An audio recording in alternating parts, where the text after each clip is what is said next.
Olá pessoal, boa noite. Hoje, dia 12 de julho de 2020, estamos aqui mais uma vez, né? Juntos para mais uma transmissão desse magnífico livro do Dr. Isamitiba, Juventude, Drogas, Anjos Caídos, né? Vocês me desculpem aí um pouquinho de atraso devido à correria, né? Mas nós estamos aqui de volta, tá bom? E hoje eu vou passar um pouquinho de fígado em você, sabe? Um arrozinho doce aqui com a canelinha, preparado especialmente pela esposa magnífica, né?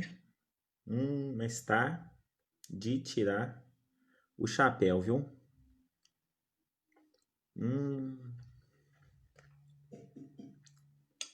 Com a canelinha em pó, um coquinho ralado no meio. Mas tá muito bom. Então vamos lá, pessoal? Dr. Isamitiba, Juventude, Drogas, Anjos Caídos. Com arroz doce quentinho nesse frio. E a gente vai ver um capítulo muito interessante hoje também, assim como foi o capítulo anterior, né? O capítulo 5, em que nós vamos ver sobre os sinais e disfarces, né, dos usuários de alguma substância entorpecente, aqui no caso, né, em se tratando de algum tipo de droga, seja lícita, seja ilícita também, né? A gente vai estar vendo aqui nesse capítulo, tá? Aí a gente vai estar vendo como se identifica, né, esses sinais, esses disfarces, geralmente dos jovens, né? Os adolescentes aí que fazem algum tipo de uso em algum momento, tá? E aí vamos estar passando pelas drogas, né? A maconha, vamos ver aí as reações delas, tá? As falas, como que o rosto se apresenta, os comportamentos. Esse capítulo é muito interessante, principalmente por quê? Porque eu acho que para os pais que veem a live, vocês podem ficar à vontade, senhores pais, tá? Para estar adentrando aí à vontade, sintonizando, tá? Se conectem porque é muito importante vocês estarem acompanhando, né, os comportamentos dos seus filhos. Os comportamentos, mudança de atitudes, né? Mudança de humor, o que se fazia sempre. O pai, ele nota muito rapidamente essas coisas, não é mesmo? E ele vê ali por um comportamento que seja mínimo, parece que para o adolescente passou batido, como diz na linguagem deles, né? Que não foi percebido. O pai ou a mãe percebe, ele observa, né? Tá muito bom, gente, esse arroz doce, viu? Nó, muito gostoso. Então, para os senhores pais, né? Qualquer mudança de comportamento na atitude do adolescente, uma mentira, não é? Uma presença que estaria em um lugar e de fato não está naquele lugar, né? Os comportamentos estranhos já vai dando indícios ali no caso de que aquele adolescente ele pode estar se envolvido com algum tipo de droga, né? De que aquele anjinho, né? Aquele que para o pai nunca estaria envolvido, pode ser que esteja. Então o pai tem que estar atento. É o que eu digo sempre para os pais, né? Eles sempre devem estar acompanhando os passos de seus filhos, seja na escola, não é? Seja nas festas, quando sai com os amigos, os colegas, que é onde que acontece ali o primeiro uso, geralmente. Principalmente se o filho nunca utilizou álcool. Ele vai ser pressionado a utilizar o álcool, por exemplo. E o álcool é a porta de entrada para outros tipos de drogas, né? Nós sabemos disso muito bem, né? o álcool aí no caso, ele se faz como início, né? Para que se inicie ali do álcool o uso de outros tipos de substâncias entorpecentes. Então, o Dr. Samitiba ele inicia esse capítulo dizendo assim: identifico nesse capítulo os sinais comuns do uso da maconha e os truques usados para sua dissimulação com o intuito de facilitar a detecção precoce de usuários. Então, é muito importante esse capítulo nesse sentido, né? Vai estar se identificando os sinais, né? Os disfarces do jovem quando ele fez algum uso, né? Quando ele utilizou, por exemplo, a maconha, quando ele utilizou, por exemplo, a cocaína, quando ele utilizou, por exemplo, o crack, que fica muito mais nítido, né? Fica muito mais agressivo os comportamentos, muito mais alterado, muito mais nervoso, né? Muito mais sintonizado, ligado, né? Afeta muito intensamente o sistema nervoso central do jovem. Então vai ser feita uma detecção ali mais de imediata. Mas hoje a gente vai ver aqui, a gente vai iniciar com os sinais e disfarces do uso da maconha, tá bom? A detecção precoce é fundamental. Claro, pessoal. Por que é fundamental? Porque quanto mais cedo se descobre, muitos pais, né? Eles vão vir a descobrir aí, é igual marido traído, né? É o último a saber. Custa saber. Todo mundo tá falando, todo mundo tá indicando, todo mundo tá apontando. Ele não acredita. E assim é o pai que tem um filho usuário de droga, né? Porque para aquele pai, o filho, né? Ele é um anjo, ele é um santo, ele nunca estaria envolvido naquilo. Então ele geralmente é o último a saber, é o que fica lá, né? Todos sabem, todos veem, né? Todos estão enxergando ali que aquele jovem está frequentando aqueles locais, está andando com aquelas turminhas, né? Está utilizando ali de forma muito intensa, mas os pais não observam, os pais não percebem, os pais são os últimos a ter conhecimento disso. Quanto antes se inicia o trabalho com o jovem usuário, maiores as chances de recuperação e menores os danos impostos à saúde física, emocional e relacional. Em geral, os pais descobrem o uso de maconha de 1 a 2 anos depois de seu início. Vejam bem, pessoal. Geralmente os pais descobrem o início do uso da maconha 2 anos depois de que o jovem utilizou da maconha. É muito tempo, não é? E aí, quando se descobre no início, quando não se tapa o sol com a peneira, quando não se o próprio pai também não quer negar ali que ele está vendo que está acontecendo aquilo, né? Quanto mais precoce ali a identificação, é melhor. Porque melhor se trata, melhor se orienta o jovem, né? Melhor encaminha ele no caso. Os prejuízos são muito mais rápidos e evidentes, porém até sem nem ficar sabendo quando se trata de lança-perfume de outros inalantes, anorexos, alucinógenos e certos medicamentos. Cada droga ou um grupo de drogas de princípios ativos semelhantes provoca sensações físicas e modificações psicológicas características. A tendência dos usuários, quanto possível, é empregar disfarces específicos para ocultar os sinais característicos das drogas. Tais sinais são chamados de palas pelos entendidos. Palas pelos entendidos. Ele colocou palas e entendidos entre aspas, tá? Pessoas habituadas ao linguajar dos usuários de drogas. Apesar de bastante significativos, tais indícios não confirmam obrigatoriamente a presença da droga, tá? Mas levantam suspeitas. É claro, convém certificar-se antes de fazer acusações. Quanto maior o número de sinais, maior a probabilidade de a droga estar sendo usada, embora nem sempre os sinais sejam claros, pois é comum o uso de mais de uma droga. Então, quando se utiliza mais de uma droga, geralmente esses sinais eles não são tão claros, né? Há confusão. Então você não sabe, o pai não sabe, por exemplo, ele fica perdido. O que é que meu filho está usando? E aí, de fato, ele vai ter certeza disso quando quando ele encontrar, né, ali, por exemplo, a substância em si. Quando ele encontrar maconha, cocaína, né? Às vezes encontra em alguma mochila, em algum compartimento do quarto, né? E buscar ajuda, tá certo? Buscar ajuda sempre para estar recuperando esse adolescente, esse jovem, o quanto antes, né? Está denunciando aí, né?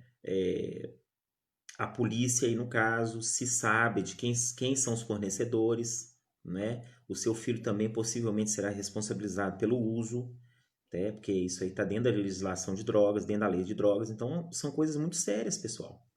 Os pais devem estar muito atentos, acompanhando e,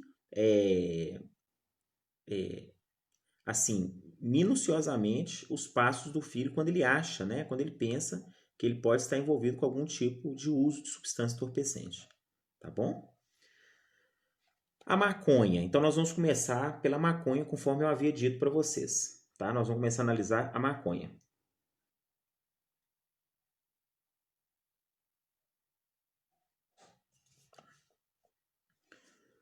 Olhos alterados e odor peculiar. Esse é o que se caracteriza o usuário de maconha. É a caracterização. Olhos alterados, eu diria olhos avermelhados, né? Geralmente é assim que se apresenta o usuário da maconha. E odor característico, odor peculiar, né? Que tem um cheiro muito forte, um aroma muito característico, tá certo? Então não tem como se confundir ali quando o odor da maconha, tá bom? Um dos pontos a observar é a mudança de opinião. Olha para você ver. O jovem começa a defender a descriminalização da maconha. Em geral, quem a defende já a utiliza ou está perto de experimentá-la. Então, de acordo com o Dr. Samtiba aqui, é assim. Geralmente, quem a defende incisivamente é porque a usa ou está na iminência de estar utilizando, tá bom? Quem defende aí levanta a bandeira, né, da descriminalização da maconha incisivamente, né? Faz aquele movimento todo para defender a liberação, aquela coisa toda. Então, geralmente, são aqueles que já usam ou que estão próximos, muito perto ali, já estão muito influenciados a estar utilizando a maconha, no caso, tá? Embora negue que a consuma, geralmente o usuário ele nega, né, que ele usa determinado tipo de droga, passa a vestir camisetas com frases engraçadas sobre a droga ou desenha a folha da maconha num caderno da escola ou numa camiseta, ou usa a camiseta com a folha da maconha, né? O que é muito comum também. Os sinais descritos a seguir surgem quando o jovem acaba de fumar um baseado. Eles dependem da quantidade absorvida de THC e da tolerância que a pessoa apresenta. Olhos vermelhos. O THC dilata. Então, por que os olhos avermelhados? Então, vamos entender aqui agora o porquê desse sinal para o usuário da maconha. O THC dilata as artérias da esclerótica, branco dos olhos, que adquire cor de sangue vivo. Esse vermelhão pode durar de minutos a 1 ou 2 horas. Uma vez criada a tolerância, algumas pessoas podem não ficar com olhos injetados. Bastam algumas gotas de colírio ou disfarce, que os jovens usam demais. Basta algumas gotas de colírio, antisséptico e descongestionante ocular para as artérias voltarem ao tamanho normal. Em menos de 1 minuto, os olhos tornam-se brancos outra vez. Tá? Outra característica para o usuário de maconha: boca seca. A maconha seca as glândulas salivares por até 1 hora. A saliva fica bastante espumosa. branca e diminui tanto que não dá para cuspir, tá? O usuário masca chiclete para aliviar a produção de saliva. Bebe líquidos, especialmente refrigerantes, por serem adocicados. Ou come bastante, matar a larica e, ao mesmo tempo, estimular a salivação. Larica, pessoal, é a gíria para a fome química provocada pelo THC. Ela independe do fato de o usuário estar ou não com fome de alimento. Fome química causada pelo THC, ou seja, é fissura, é a vontade de se fumou ali algum cigarro de maconha, de se estar utilizando mais e mais e mais, né? De estar ali fumando novos cigarros de maconha, tá certo? É a chamada larica, tá? Ok. Então vamos continuar aqui.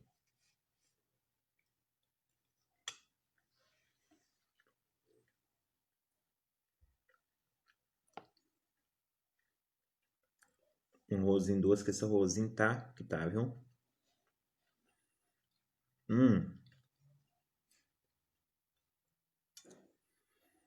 Outra característica, pessoal. Hálito característico. A respiração e o hálito adquirem um cheiro de maconha. Então, é inevitável que você chegue, né, perto de um usuário de maconha e o odor ali, né, o hálito, a respiração dele, quando você está próximo dele, tem o cheiro, tem o odor, não é? Da maconha, tá certo?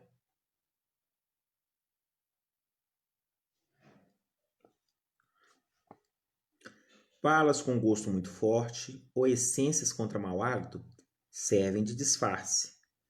Embora o mais comum seja fumar um cigarro depois para trocar o cheiro da maconha pelo do tabaco, não é? Então, geralmente, o usuário de maconha ele vai fumar um cigarro após o uso da maconha para o quê? Para disfarçar, né, o cheiro da maconha, para transformar o cheiro da maconha no cheiro do cigarro. Então, ele não estava usando maconha, ele estava usando cigarro. Né? Esse é o disfarce. Tá joia, pessoal? Expiração forçada é uma outra característica. Após uma expiração forçada, força-se a expulsão do ar residual, encolhendo a barriga e dobrando a coluna para frente. Dificilmente o cheiro de maconha presente no ar residual pode ser disfarçado.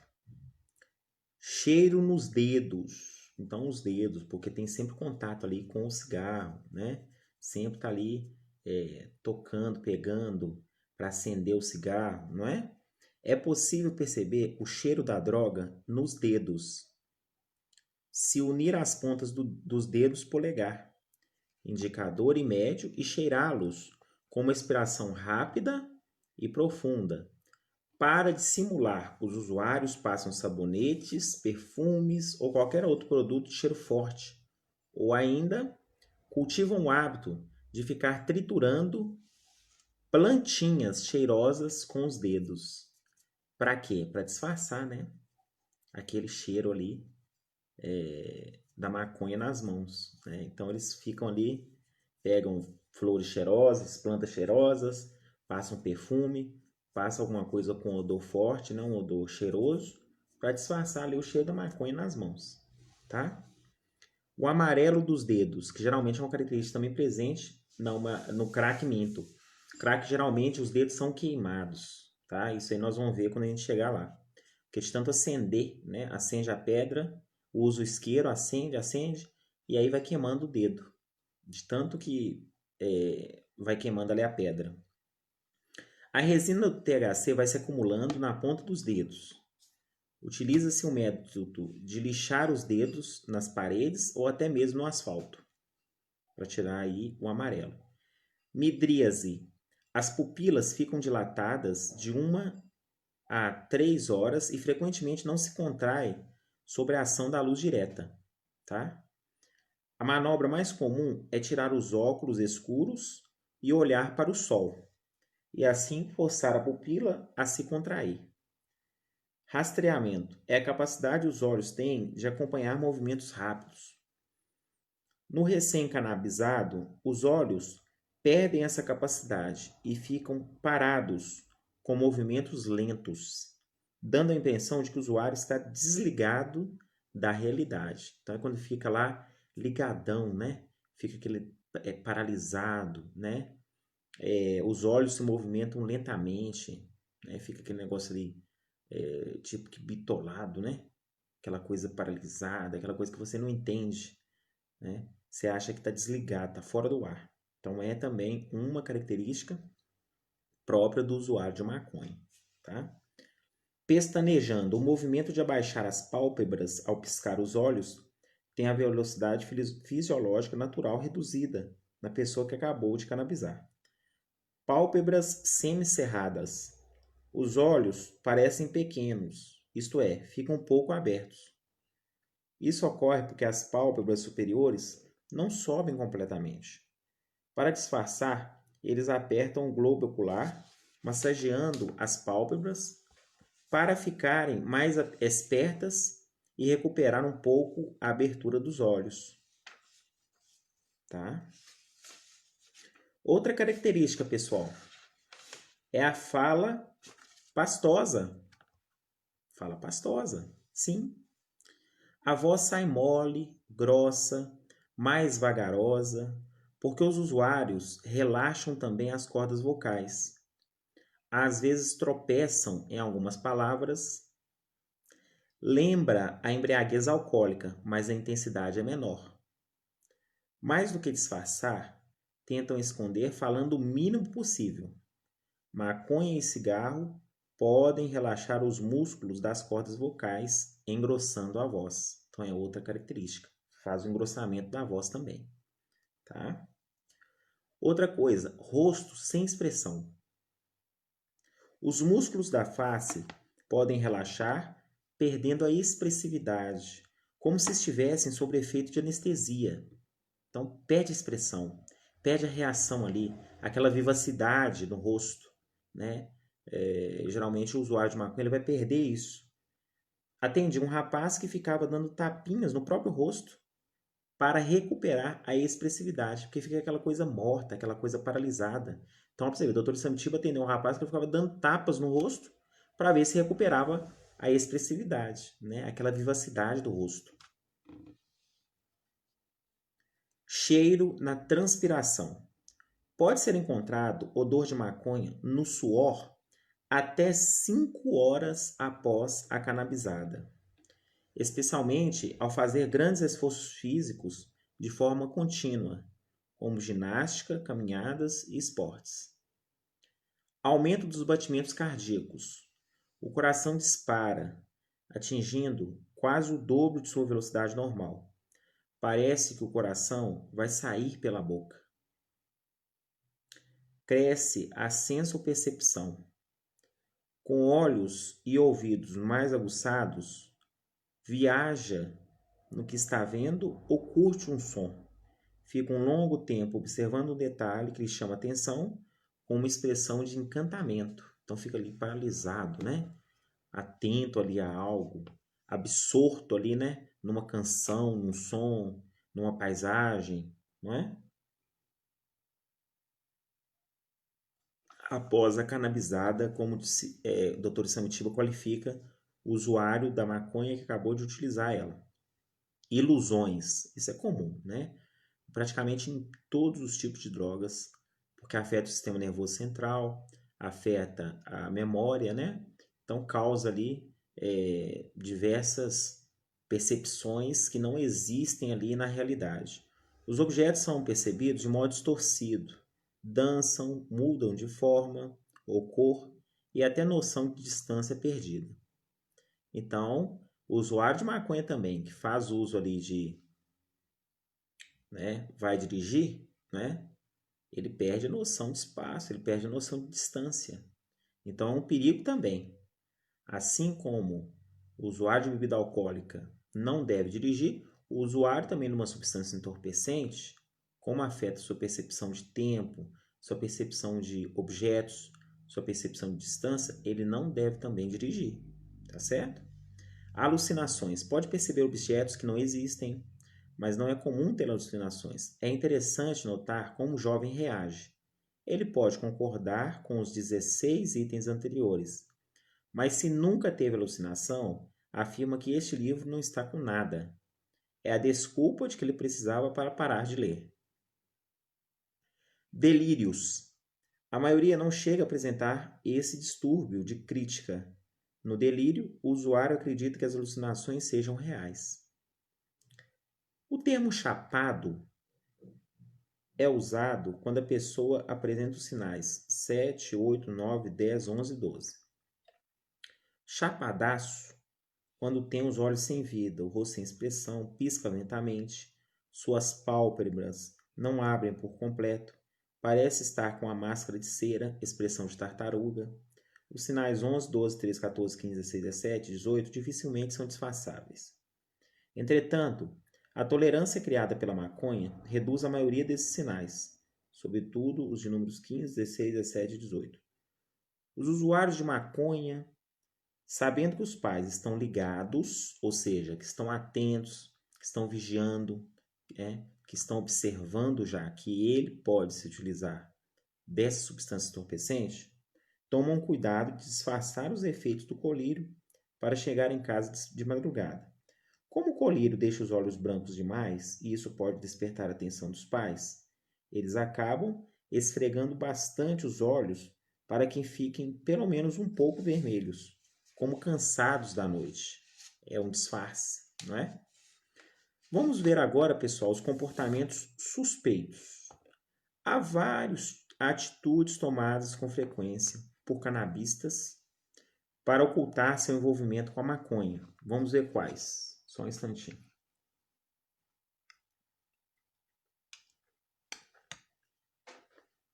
Hum.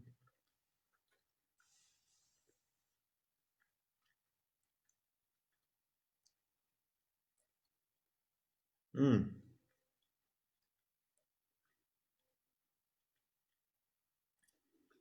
Quais são os comportamentos suspeitos, então, dos canabistas, né, para ocultar seu envolvimento com a maconha? Forçar aparente normalidade. 2. Permanecer fora de casa de 2 a 3 horas, período necessário para passarem os efeitos da maconha. 3. Evitar o encontro com os familiares, por exemplo, ficando mais tempo fora de casa, que quer fugir, né, para não ser descoberto. 4. Atacar a geladeira, esvaziando-a de cima para baixo e depois capotar, cair rapidamente em sono profundo. 5. Passar reto pelos pais, fazendo um cumprimento apressado, à distância e indo direto para o quarto, também no sentido de fugir, né, para não ser descoberto. 6. Receber telefonemas rápidos, responder em códigos e gírias. Em seguida, ele sai para dar um rolê, volta, que dura de 2 a 3 horas, quando canabiza, ou poucos minutos só para pegar o bagulho. 7. Receber alguém desconhecido em casa, com quem se fecha no quarto, que tanto pode ir embora rapidamente, pois veio somente pegar o bagulho, como ficar ali tempo suficiente para canabizarem juntos. 8. Dormir na classe ou tentar anotar freneticamente tudo que os professores disserem, para não dar pala de que canabizou a caminho da escola, ou seja, não dar sinal, né? As letras saem irregulares, tortas, muitas vezes ilegíveis até mesmo para ele, tá? Porque perde ali a noção de cognição, né? De pensamento, de cálculo, de letras, de escrita, de leitura, né? Respostas típicas. Vamos ver agora as respostas típicas. Existem algumas respostas padrão que praticamente todos os canabistas, todos, que atendi no consultório, deram aos pais em determinadas circunstâncias. Quando os pais recebem telefonemas anônimos ou informações de outras pessoas de que o filho está envolvido com drogas, o usuário contesta, agindo com inteligência. Então, vamos ver agora o que o jovem fala quando o pai recebe informação de que ele está envolvido no mundo das drogas, quando ele está fazendo uso de algum tipo de droga. Vamos ver. Tira de foco o uso da maconha para jogá-lo sobre a credibilidade. Vocês acreditam mais em estranhos do que em mim, seu filho? Ou vocês não confiam em mim? Olha para vocês verem. Desloca o problema para um antecedente pessoal. Nunca dei motivos para vocês duvidarem de mim. Eu não minto. Outra forma de o jovem dar resposta imediata para os pais. Outra resposta. Intimida os pais.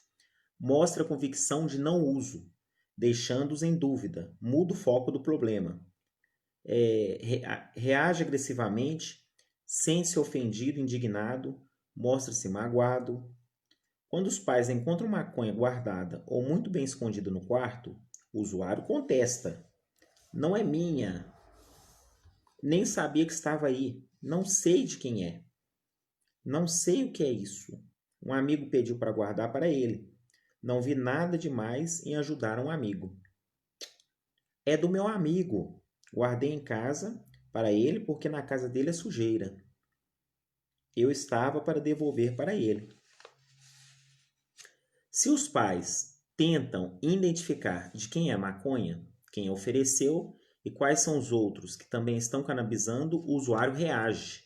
Como é que o usuário vai reagir?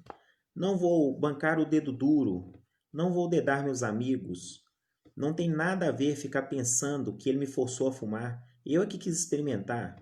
Todos os meus amigos fumam, generaliza para amenizar a situação, porque é para mostrar para os pais que ele é apenas mais um, né?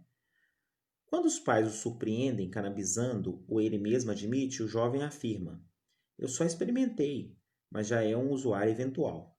Fala que só experimentou, mas já usa, né? Com frequência. Eu só fumo uma vez ou outra, mas usa diariamente. É só no fim de semana, também usa diariamente.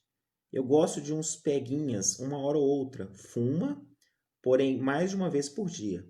Já atendi pessoas que deram essa resposta e que fumavam até 8 baseados todo dia, de acordo com o Dr. Samitiba. Número 5. Não estou fazendo mal a ninguém, não incomodo ninguém, estou na minha, quietinho, fumando no meu canto. O usuário não considera os prejuízos à disciplina, não pensa na ingratidão aos seus familiares, no seu rendimento escolar, nem nos danos afetivos, materiais e sociais causados às pessoas que o amam. Outra desculpa dele: maconha faz menos mal que o cigarro, álcool é pior. Você bebe seus drinks, a mãe fuma seu cigarrinho e eu não posso fumar minha maconhinha? Outra desculpa: 7. Vou parar, já que vocês insistem tanto. Outra afirmação deles: vou parar por vocês, porque por mim eu continuaria, mas não para, tá? Depois de toda essa argumentação, é comum os pais sentirem-se mal. Como podem perder a confiança em um filho? Minha experiência revela, porém, que tais respostas e comportamentos se manifestam com muita frequência em jovens que já utilizam maconha habitualmente.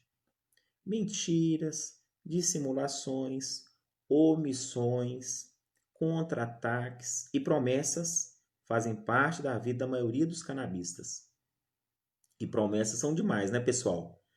Que praticamente todas não são cumpridas. Não são cumpridas. Eles mentem, eles omitem, eles escondem, falam que vão parar, mas não param, né? Disfarça, continua no mesmo comportamento dantes. Pais se tornam impotentes perante essas respostas. Poderiam procurar ajuda externa, profissional ou não. O silêncio dos pais é conivência para o filho continuar usando drogas. A avaliação conclusiva, isto é, o checkmate, pode ser dada por um exame de urina em que se pesquisa a presença do THC.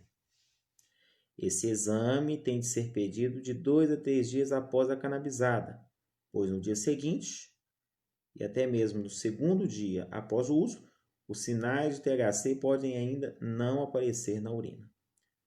com certeza, de 3 a 5 dias após o seu uso, uma boa quantidade de THC pode ser detectada na urina, tá bom? Então, pessoal, eu vou encerrar a live de hoje por aqui. Na próxima transmissão, né, no próximo final de semana, nós vamos estar falando sobre a cocaína, tá bom? Em que eu vou começar aqui a cocaína, agitação extrema e problemas nasais, tá? Vai ser nossa discussão aqui dentro do capítulo dos sinais e disfarces dos jovens que fazem uso de algum tipo de substância entorpecente, de drogas em si, né? E Diogo, por que Anjos Caídos? Por que o título desse livro? Por que Juventude e Drogas, Anjos Caídos? É porque o Dr. Isamitiba, né? Ele desenvolveu essa teoria, né? Após atender aí diversos jovens, né, na sua clínica, diversos pais que o procuravam agoniados aí de que os seus filhos já estavam no mundo das drogas, né, já estavam de modo avançado, inclusive, aí, utilizando algum tipo de droga, ele então desenvolveu essa teoria, né, dos anjos caídos. Por quê? Porque ele observou que é o seguinte: os pais sempre defendem os filhos, né? Isso é comum, faz parte da criação. E para os pais, para a mãe, né? Ali, o filho é um anjo, sempre é, né? O filho do outro é que mente, o filho do outro é que faz uso de droga, o filho do outro é que, né, rouba, o filho do outro é que engana, mas o filho dele não faz nada disso, não faz nada de errado. O filho dele é um anjo. Mas aí, de repente, se descobre que o filho está envolvido com drogas. Pode ser 1, 2, 3 anos depois. E aí o anjo cai. E é onde os pais vão ter uma vigília, um acompanhamento, né? Uma tensão ali muito forte com o filho, né? A pressão aumenta, a tensão aumenta. E o filho fica ali muito nervoso com isso, muito revoltado. Tanto é que às vezes, por vezes, até aumenta, né? O uso e o consumo aí de algum tipo de droga, devido à revolta mesmo, própria da juventude, né? Que é uma fase bem assim delicada de se lidar. Eu costumo brincar o seguinte: ou você conquista a amizade do jovem, você traz ele para si, ou você perde ele completamente, né? Que ou fase difícil, você tem que compreender, tem que entender e tem que ser amigo do jovem, né? O jovem, você sendo amigo dele, você com certeza vai saber, vai conseguir, né? Que ele te ouça, que ele siga ali seus ensinamentos. E é isso que os pais precisam aprender intensamente, serem amigos de seus filhos quando estão jovens, sobretudo, tá bom? Então até o próximo final de semana, pessoal. Ótima semana, ótimo final de semana. Início de semana, né? Hoje. Felicidades aí para todos. E essa semana terei outras novidades, além da nossa próxima live do Dr. Isamitiba, no próximo final de semana. Até aguardem aí e acompanhem as transmissões aí, tá bom? Então, tchau, tchau. Até a próxima, pessoal.